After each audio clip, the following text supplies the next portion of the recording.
राधे राधे गुरु भगवान। गुरुदेव, हम जिस क्षेत्र से आते हैं वहाँ मांस मदिरे का सेवन स्वाभाविक होता था। इससे माता पिता और जो पारिवारिक जनता करते थे। आपका सत्संग सुन के सबने छोड़ दिया। महाराज जी, जब से मैंने आपके नरकों का वर्णन सुना है तो मुझे अपने परिवार माता पिता के लिए बहुत डर लग रहा है। महाराज जी, ऐसे में वो क्या करें और मैं क्या करूं कि अभी सुधर जाए? नाम जप, नाम जप। माता जी छोड़ दी है, लेकिन उनके मन से नहीं गया है। ऐसा लगता है कि मैं चली जाऊं, तो मेरे डर से उन्होंने छोड़ रखा है। लगता है मैं चली जाऊंगी तो फिर खाना शुरू कर देंगी। तो फिर नरक जाने के लिए तैयार रहती क्या? आपकी वीडियो सुनाती हूँ तो कहती है कि कान बंद कर लेती है, कहती है सब कोई खाता है, सब जाएगा तो मैं भी चली जाऊंगी। बढ़िया है, फिर तो कोई बात नहीं।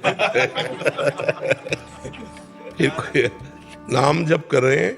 और देखो, ये जवान के स्वाद के लिए दूसरे शरीरधारियों का हिंसा करके, चाहे वो मुर्गा हो चाहे वो बकरा हो, हर जीव अपने शरीर की रक्षा चाहता है। आप एक चींटी को भी देखो ऐसे करके तो भागेगी अपने प्राण रक्षा के लिए। इन छोटे छोटे निरीह पशुओं की हत्या करके उनका जवान, उसके अंग काटे जाएंगे, फिर तुम जवान से खाओगे, तुम्हें अच्छा लगेगा? कैसी माँ हो, कैसा तुम्हारा हृदय है, इन तुम दूसरे जीवों के शरीरों की हत्या करके उसके मांस खाने के लिए तुम राजी हो? जैसे बोल दीजिए छोड़। तो ये सुना ना, अपनी माँ को सुना ना। हाँ, तो मुर्गा तो बकरा इन खाने में नरक जाने के लिए तैयार हो, दूसरे की हिंसा बर्दाश्त कर ले। अपने बेटे तुम्हारे को एक थप्पड़ कोई मारे, उस माँ को कितना बुरा लगेगा। तो वो भी किसी माँ का बच्चा है, बकरा मुर्गा, और उसको मारते हैं लोग, खाते हैं। ये सब राक्षसी स्वभाव के लोग हैं, दुर्गति को प्राप्त होंगे। लेकिन जो सत्संग सुनते हैं उनको तो सुधार कर लेना चाहिए और अपनी जबान को रोको। 56 प्रकार के भोग बनते हैं हमारे वैष्णव में। ठाकुर जी को 56 प्रकार के भोग, 36 व्यंजन। ये कोई स्वाद है? ऐसे स्वाद है पदार्थ ठाकुर जी को भोग 56 भोग लगाए जाते हैं ठाकुर जी को। एक से एक स्वादिष्ट सब्जी, एक से एक स्वादिष्ट पदार्थ। अब हम तो यही प्रार्थना करेंगे तुम्हारी माँ के चरण छू के कि नरक न जाओ, भजन कर लो। सुन के आपके मुख से बहुत डर लगता है कि उनके साथ भी ऐसा होगा। तो देखो, होगा पक्का, अवश्य में भोक्तव्यम कृतम कर्म शुभाशुभम, अवश्य में भोक्तव्यम। भोगना तो पड़ेगा जीव को। देखो, बढ़िया वीआईपी कार में बैठे हैं, फिल्मी गाना चल रहा है और एक्सीडेंट हुआ, और पहले वो तार जला जिससे गेट खोला जाता है, अब उसी में पैक। अब वैसे ही जलो जैसे तुमने छौंक बगार का कीड़े मकूड़े जीव जंतु खाए, वैसे ही जलो। जिंदा कार में जल के राख हो गए। अवश्य में भोक्तव्यम कृतम कर्म शुभाशुभम। हम इसीलिए मजाक नहीं करते, हम इसीलिए कहते डरो। अवश्य में भोक्तव्यम कृतम कर्म शुभाशुभम। जीव को अपने कर्म का भोग भोगना, इसलिए डरो, किसी जीव को कष्ट मत दो। यदि किसी जीव को कष्ट दोगे तो तुम्हें भोगना पड़ेगा। ब्रह्मचारी प्रणव जी, रामकृष्ण मिशन, कोलकाता से। राधे राधे महाराज जी, शत शत नमन गुरुदेव। महाराज जी, हमारी रहनी साधु की है, परंतु व्याकुलता अच्छी लगती है। व्याकुलता पाने की चाहत अच्छी लगती है। क्या ये स्थिति सही है? भगवान को पाने से ज्यादा उनकी व्याकुलता अच्छी लगती है। क्या ये स्थिति सही है? भगवान के विरह में रोना, तड़पना, ये विशेष पावन हृदय में ऐसी आकांक्षा होती है। जो विशेष पावन हृदय होता है उसे भगवान के विषय में चिंतन करके रोना अच्छा लगता है, तड़पना अच्छा लगता है। उसको साधन प्रिय होता है, साध्य से ज्यादा साधन प्रिय होता है। और जिसको साध्य से ज्यादा साधन प्रिय होता है वही सिद्ध पुरुष होता है। जैसे नाम, हमें भगवान नहीं चाहिए, हमें भगवान का नाम इतना प्रिय लगे कि उसके बिना हम एक क्षण जी न सके। प्रतिपल नाम, भगवान का चिंतन, कभी हमारा हृदय तृप्ति का अनुभव न करे, भगवान के चिंतन में अतृप्त रहे, व्याकुलता पूर्वक चिंतन होता रहे। अगर कहीं एक पल के लिए भी चिंतन छूटे तो तद विस्मरणेन परम व्याकुलते थे। उनका विस्मरण असहनीय हो जाए। संसार की कोई भी वस्तु, कोई भी पद, कोई भी भोग हमें प्रिय न लगे, हमें प्रभु के सिवा कुछ अच्छा न लगे।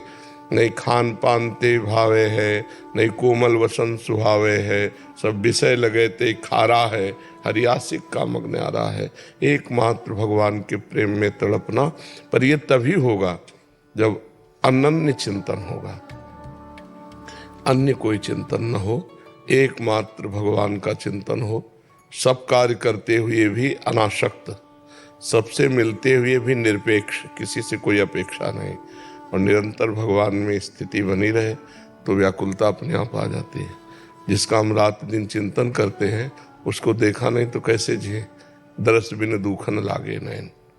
जब हमारे को रात्रि में नींद न पड़े, पूरी रात हो गई नाम जप करते हुए, सुबह हुआ फिर पूरा नाम में डूबा हुआ, दिनचर्या कर रहा है लेकिन उसको शुद्ध नहीं है, कब क्या करना है, बस वही मांग हृदय में, वही मांग और भजन और भजन, प्रभु से मिलन की चाह, व्याकुलता, रुदन, तड़पना, ये महाभागवतों की स्थिति है।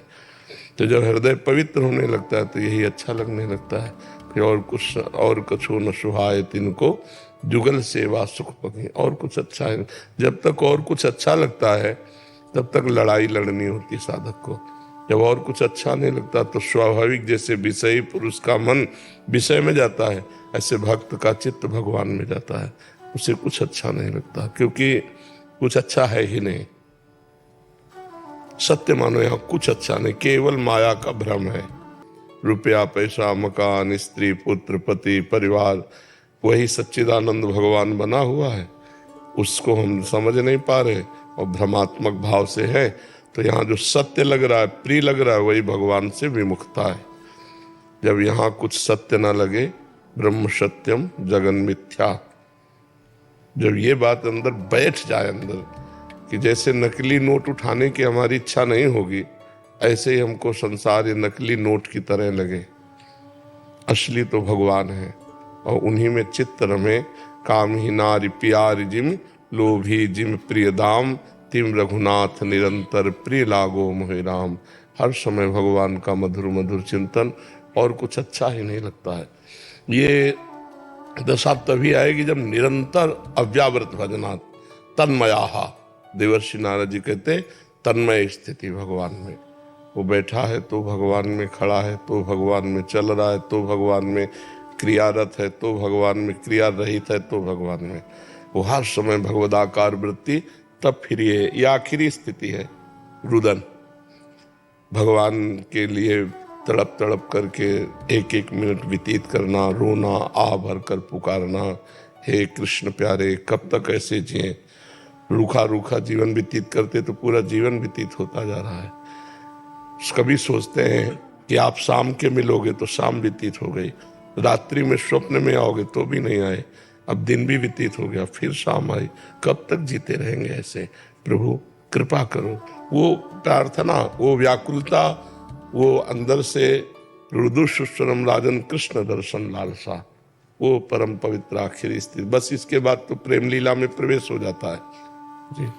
मीनाक्षी कुमारी जी दिल्ली से। राधे राधे राधे महाराज जी।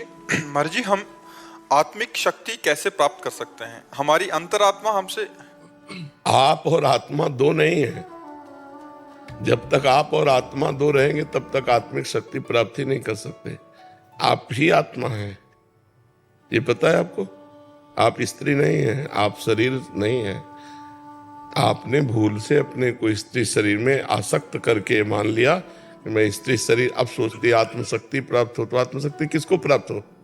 आप ही तो आत्मा है और अपनी शक्ति को भूले हुए है। तो ज्ञान करना है, इस बात को जानना है। जो ज्ञान प्राप्त कर लेता है वे आत्मशक्ति संपन्न हो जाता। हमारी आत्मा संतुष्ट और खुश कैसे होगी? आत्मा तो हर समय आप्त काम है, उसको कोई इच्छा नहीं, तो वो संतुष्ट ही है। वो भगवान का स्वरूप है, इसलिए प्रसन्न रहती है। ब्रह्म भूता प्रसन्न आत्मा न सोचत ने का, वो तो अखंड प्रसन्न है। अब मन की बात करो आप, मन कैसे खुश रहेगा? प्रसन्न है। आत्मा तो प्रसन्न ही है। आत्मा का स्वरूप है अखंड प्रसन्नता। आत्मा का स्वरूप है आप्त काम, कोई कामना नहीं। बात आप करना चाहती मन की है, मन को आप आत्मा कह के संबोधन करें कि मैं कब खुश रहूंगी। मन खुशी नहीं रहता है, मन खुश नहीं रहता। हाँ, चूंकि अज्ञान से युक्त है तो कैसे खुशी रहे। बालक को खिलौने चाहिए तो एक खिलौना में खेल के थोड़ी देर के बाद तृप्त हो जाता है, दूसरा खिलौना चाहिए, तीसरा खिलौना चाहिए। ऐसे मन रूपी हमारा बालक विविध प्रकार के भोग रूपी खिलौना चाहता है और खिलौनों में संतुष्टता होती नहीं, क्योंकि भूख खिलौनों से नहीं मिटेगी, भोजन से मिटेगी। तो मन की जो आनंद की भूख है वो आनंद सिंधु भगवान में, सा वही मना कृष्ण पदार विंदयो। जब हमारा मन भगवान के चरणों में लगेगा तब वो तृप्त होगा, नहीं तो चाहे जितना भोग लो भटकते रहो, कहीं सुख नहीं। आप देखो, एक स्त्री शरीर में आई थी, उन्होंने कहा था हमारे पास विश्व की हर वस्तु है, पर कहा मेरा मन खुश नहीं है, संतुष्ट नहीं है। तो मन रुपया पैसा पद प्रतिष्ठा भोगों से खुश थोड़ी होता है। इसमें हम थोड़ी देर के लिए राजी भले कर लें, फिर इसके बाद वही भूख उसकी। जब तक भगवान नहीं मिलेंगे तब तक ये भूख नहीं मिटेगी। तब लगी कुशल न जीव कहूं, सपने हूं मन विश्राम। जब लग भजत न राम कहूं, शोक धाम तज काम। जब तक शोकों के धाम कामनाओं का त्याग करके भगवान का भजन नहीं होगा, तब तक हमारा मन कभी शांत और प्रसन्न नहीं हो सकता, मन को विश्राम नहीं मिल सकता। इसलिए नाम जप करो, अधिक से अधिक नाम जप करो, भगवान की कथाएं सुनो, भगवान से प्रार्थना करो कि मेरे मन को आप चुरा लीजिए। हे मन चोर प्रभु, मेरे मन को चुरा लीजिए। ये मन बड़ा उपद्रव कर रहा है, इसको शांत कर लीजिए। हरिजु मेरो मन हठ न तजय। ये मेरा मन बड़ा हठीला है, जिस विषय को पकड़ता है उसी में जाता है। नाथ, आप इसकी डोरी खींच लीजिए। आपने ढील दे दी है, इसीलिए विषयों में जा रहा है। यदि आप डोरी खींच लो, हौ हार्यो कर जतन विविध विधि अतिशय प्रबल अजय। तुलसीदास बस होए तबै जब प्रभु पेरक बरजय। हरिजु मेरो मन हठ न तजय। हे हरिजु, आप थोड़ा डोरी टाइट कर दो, मन को आप थोड़ा घसीट दो, विषयों की तरफ न जाए और आप में लगा रहे तो मेरा मंगल हो जाएगा। आपका खिलवाड़ होगा, हमारा मंगल हो जाएगा। और अगर आप मन को न संभालेंगे प्रभु, तो मेरे संभालने में आएगा नहीं। बहुत बलवान मन है, इसलिए नाम जप करो, भगवान से प्रार्थना करो। ज्योति जी दिल्ली से। दादा वल्लभ श्री हरिवंश गुरुदेव। श्री हरिवंश महाराज जी, आपके चरणों में कोटि कोटि प्रणाम। महाराज जी, साधक जब सेवा में रत रहता है या नाम जप करता है, तो जो ध्यान, कल्पना और चिंतन होता है, महाराज इन तीनों में क्या अंतर है? जो छवि का दर्शन करके ध्यान, क्या आप क्या करते हैं? गुरुदेव भगवान, जैसे हम कभी सेवा में रत रहते हैं तो कभी जैसे श्री जी की हमें अब ध्यान के योग्य तो है नहीं उतना कि हम कर पाए, पर जो जैसे करते समय मन में ही आता है कि जैसे वो जो आ रहा है कि कुछ दिख रहे हैं वो थोड़ा थोड़ा, लेकिन वो ना तो अच्छे से समझ आ रहा है, मतलब हाँ ठीक है, ठीक। उसे कल्पना नहीं कहते, उसे भावना कहते हैं। और जितना हमारा भजन होता है, जितना पवित्र हृदय होता है, वैसी भावनात्मक झांकी बनती है। वो अभी सत्य नहीं है, अभी वो संपूर्ण सत्य का दर्शन नहीं है, वो हमारी भावनात्मक झांकी है। हमारी पवित्रता के सामर्थ्य के अनुसार वो आ रहे हैं। संपूर्ण सत्य स्वरूप तो जब प्रकाशित होगा तो बेहोश हो जाओगी। तुम्हारी क्षमता नहीं कि उस रूप का दर्शन करके हम सहन कर जाए। बड़े बड़े महापुरुष विकल हो गए, जिनका हृदय प्रेम को सहने के लिए वज्र के समान है, वो विकल हो गए, मूर्छित हो गए। जिस समय प्यारी जू का रूप और प्यारे जू का रूप, तो बड़े बड़े परमहंस विचलित हो गए उनके रूप को देखकर। हमारे आपके हृदय की क्षमता क्या, थोड़ी वस्तुओं में खुश हो जाने वाला, थोड़ी वस्तुओं की हानि में दुखी हो जाने वाला हृदय क्षमता शून्य है। जैसे एक कांच है तो ऐसे मारो तो टूट जाएगा, और एक कांच से गरम ठंडा करते करते उसे बुलेट प्रूफ बना दिया जाता है। तो महापुरुषों का हृदय बुलेट प्रूफ होता है, संसार का कोई दुख तो छू नहीं सकता, और भागवतिक सुख को आराम से सह जाते हैं। वो विकल नहीं होते, वो मूर्छित नहीं होते। तो ऐसा प्रभु का जब रूप आएगा तो एक अलग बात है। अभी हमारी भावनात्मक झांकी बन रही, पर यह भी असत्य नहीं है। ये हमारी भावना के अनुसार वैसा भाव आ रहा है, पर पूर्ण सत्य भी नहीं है, क्योंकि पूर्ण उसे हम साक्षात्कार नहीं कह सकते कि भगवत साक्षात्कार हो रहा है। क्या ये हमें मतलब इससे हम थोड़ा आगे बढ़ रहे हैं? हाँ, ये धीरे धीरे, हाँ धीरे धीरे है। सही चल रही है कुछ? हाँ नहीं, ठीक है। बस चरित्र पवित्र रखो और नाम जप करते रहो। सेवा में भावना जो बनती है भगवान की कृपा है। अभी तो भावना बन रही, फिर मानसिक सेवा होने लगेगी, फिर वही साक्षात जैसा लगने लगता है। फिर पर जो साक्षात्कार होता है वो जीव की जड़ और चेतन ग्रंथि का भेदन करके जीवन मुक्त कर देता है। भगवत दर्शन होते ही उसका आवागमन खत्म हो जाता है। श्याम बिहारी जी। महाराज जी राधे राधे। राधे राधे महाराज जी, आपके चरणों में कोटि कोटि प्रणाम। महाराज जी, आप कह रहे हैं कि आप गौ सेवक हैं, ये कह रहे हैं कि रासायनिक खाद कीटनाशकों के प्रयोग से खेती जहरीली होती जा रही है महाराज जी, मानव स्वास्थ्य व प्रकृति एवं पर्यावरण पर विपरीत प्रभाव पड़ रहा है। महाराज जी, इन समस्याओं का हल आप कह रहे हैं कि मतलब गौ जो गोबर आदि होती है वैसी खाद हो तो ज्यादा अच्छा नहीं, हम लोगों की खेती में वही पड़ता था, पर अनाज की जो उत्पत्ति है वो 1 बीघे में 8 मन या 12 मन होता था। लोग प्रलोभन के वशात अब 40 मन पैदा करते हैं, उसी में खाद डाल करके। ये जो खाद है ये ऊर्जा शक्ति नष्ट करती है, जो उपजाऊ भूमि की ऊर्जा शक्ति है वो नष्ट हो जाती है। भूमि में ऊसरपन आने लगता है इस खाद से, और जो अन्न है वो जहरीला हो जाता है उसके। अब देखो, नए नए जवान लोगों के हार्ट अटैक हो रहे हैं, जवान लोगों के ब्लड प्रेशर हाई लो हो रहे हैं, जवान लोगों में नाना प्रकार की रोग। तो इसका कारण ही हमारा अन्न ही है। बड़े केमिकल छिड़के जाते हैं और ये जो खाद आदि डाली जाती है ये बहुत नुकसानप्रद है। वो 12 मन बीघे में जो अन्न होता था उसकी रोटी ऐसी होती थी, आप ऐसे ही खाते चले जाओ, मीठी रोटी और स्वास्थ्यवर्धक। अब तो घास फूस की तरह हो गया है। 40-40, 50-50 मन अन्न 1 बीघे में पैदा हो रहा है, वो उर्वरक डाल करके उसको शक्तिहीन कर रहे हैं। अब अगर 2 बोरी खाद डाल दी और अगले साल मत डालो तो बाली नहीं आएगी। और अगर एक बार गाय के गोबर को आप डाल दो अच्छे से तो 3 साल तक कोई उर्वरक न डालो तो आपकी वो भूमि उपजाऊ बनी रहेगी। वैसे ही 3 साल, वो 1 साल तो और व्यतीत होने के बाद और रंग लाएगा, गोबर जैसे सड़ेगा वैसे और। पर अब कोई गाय पालना मंजूर नहीं कर रहा क्योंकि उसे रुपया चाहिए, अधिक रुपया चाहिए। तो अमेरिकन या भैंस यही पाल रहे। अपनी देसी गाय जो है 2 लीटर, 4 लीटर, 5 लीटर, मुझे लगता है इससे ज्यादा तो देसी गाय दूध देती नहीं। महाराज जी, मैं खुद किसान हूँ, मेरा ऊसर खेत था, घास का एक तिनका नहीं था। गाय पाली, गौमूत्र के लिए पक्का बनाया, मूत्र इकट्ठा किया, गोबर गैस लगाया, गोबर गैस की स्लरी डाली और गौमूत्र डाला, तो आज रासायनिक खेती से ज्यादा पैदावार हो रही है। और पूरे देश में 40 लाख से ज्यादा किसान हैं जो रासायनिक खेती से ज्यादा पैदावार कर रहे हैं और उसमें जीवामृत बनाते हैं जो 3 दिन में बन जाता है गोबर गौमूत्र का। तो जो गोमय बस्ती लक्ष्मी कहा गया है वो इसमें है। और एक साथ 100 तरह की फसलें लेना, तो वर्षा हो चाहे अतिवृष्टि हो चाहे ओलावृष्टि हो, फिर भी 25-50 तरह की चीजें लगी रहेंगी तो किसान का नुकसान नहीं होगा। जो प्राकृतिक आपदाएं आती थी तो किसान पर मतलब नष्ट हो जाता था। अब वो स्थिति महाराज जी नहीं है। आपके माध्यम से हम चाहते हैं कि नहीं, इस बात में हम भी राजी हैं। इससे हमारी समाज में थोड़ा अन्न भले कम हो। महाराज जी, इसमें ज्यादा पैदावार हो रही, लोगों को जानकारी नहीं है।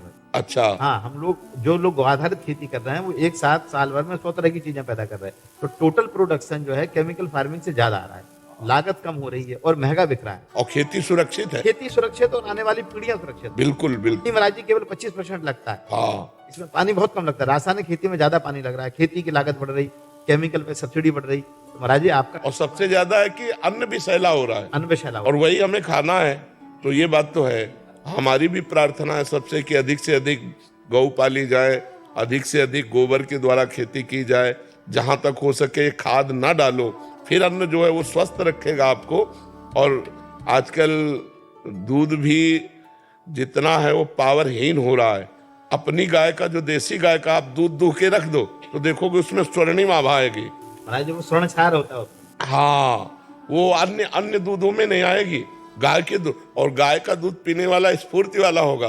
तो ये तो बहुत सुंदर है। हमारे धर्म माता है, जैसे वेद माता गायत्री है ना, ऐसे धर्म माता गौ है। उसके गोबर में उसके ऐसे परमाणु पाए गए जो भागवतिक हैं, सतोगुणी हैं। जहाँ गाय के गोबर से लीप दिया जाए वहाँ लक्ष्मी का वास माना जाता है, ऐसा शास्त्रों में वर्णन होता है। और गौमूत्र से तो पंचगव्य बनते हैं, गाय का गोबर, गाय का दूध, गाय का दही, गाय का घी, गाय का मूत्र। और ये पिलाया जाता था दीक्षा देने के पहले, सबको पंचगव्य पिलाया जाता था। तो हमें लगता है कि जो अपने लोग भूल कर रहे हैं उसको सुधार करना चाहिए, जिससे खेती में भी, अन्न में भी और बुद्धि में भी सुधार आएगा। पवित्र भोजन से हमारी बुद्धि पवित्र होती है, हमारे आचरण पवित्र होते हैं, और पवित्र जन ही भगवान का चिंतन करके भगवान को प्राप्त होते हैं। देखो, गौ सेवा समर्थ है भगवत प्राप्ति कराने में। गौ के उपले से बनी हुई रोटी आप पाइए और गैस से पाई हुई, तो बहुत अंतर पड़ेगा। और गौ सेवा भगवान गोविंद ने की, ताई अहिर की छोहरियां छछिया भर छाछ में नाच नचावे। और भगवान लाखों गौओं को चराने जाते थे, सुबह चले जाते, शाम के वापस आते। तो गौ सेवा तो बहुत मंगलमय है और उससे सबका हित ही हित है, अहित किसी का नहीं है। हमारी ये प्रार्थना है कि सब लोग अपनी खेती में गाय का गोबर आदि जो ये पद्धति बताई आप, इस पद्धति से चले तो और अच्छा रहेगा। ये महंगी महंगी खादें न डालें जो हमारी खेती को नुकसान देती है, हमारे जीवन को नुकसान देती है।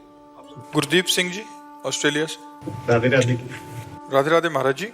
महाराज जी, मैं एक सिख परिवार से ताल्लुक रखता हूँ और बचपन में ही आध्यात्मिक मार्ग पर चलने का स्वभाव था। विदेश आने के बाद मार्ग से भटक गया और जीवन में गलतियां कर बैठा। 3 साल पहले मैं गहरे डिप्रेशन में गुजर रहा था, तो आपके प्रवचन सुनने का सौभाग्य हुआ। आपकी वाणी ने मेरे हृदय को गहराई से छुआ और मैंने ध्यान, नाम जप और गुरुवाणी का पाठ शुरू कर दिया।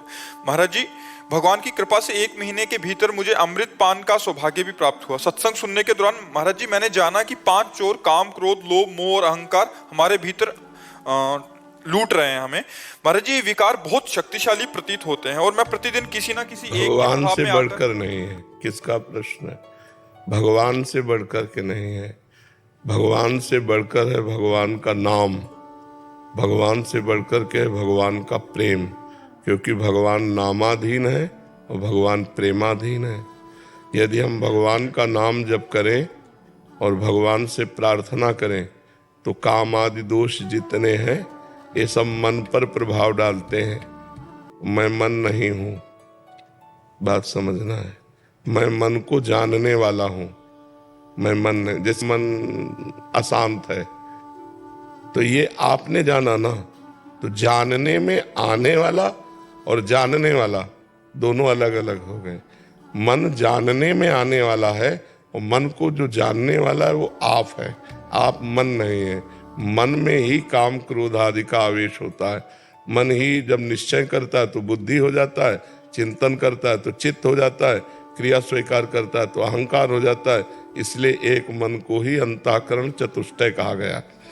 तो हमारे मन में ही जो स्वीकृति है वो हम संभाल नहीं पाते, मन की जगह हम अपने में मान लेते हैं। अब दूर करना बड़ा कठिन पड़ जाएगा।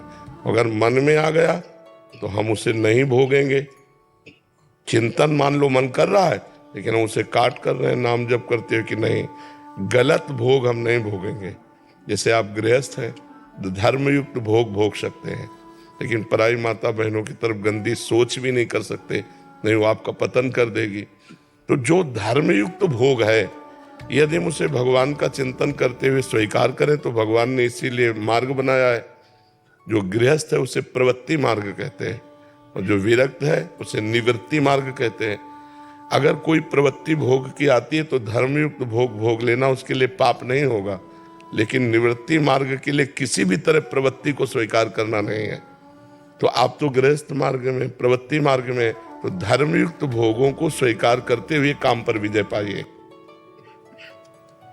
गलत चिंतन, पराई माता बहनों की तरफ होना, गलत मोबाइल में दृश्य देखना, गलत लोगों का संग करना, ये छोड़ दो। नाम जप करो, गुरुवाणी का पाठ करो।